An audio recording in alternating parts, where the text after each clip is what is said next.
kaya unti-unti siyang nakabangon sa mga problema. Yan, yung pusa na mahilig kumain ng mais.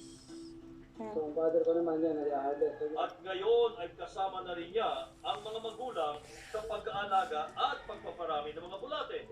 Ang father ko ay 25 to 30 years na magkakawit ng buko. Ang father ko at mother ko ngayon ay ito yung kanilang pinagkakaabalahan. Kasi hindi po pwedeng dahil kayo laki sa hirap ay tumigil agad. Kasi maninibago ang iyong katawan.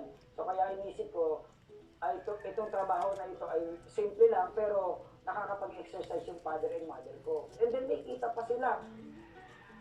Matapos ang mahabang panahon sa pagbubulate, nagbunga rin ang pagpapagod ni Mike dahil dinaday na siya ng mga parokyano mula sa iba't ibang lugar sa bansa.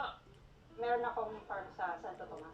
Before, bumibili kasi ako ng vermicast. Ang hassle masyado. So, yun, nag-try na akong mag-alaga ng worm. Naghanap ako ng smooth kausap. Smooth lang yung transaction.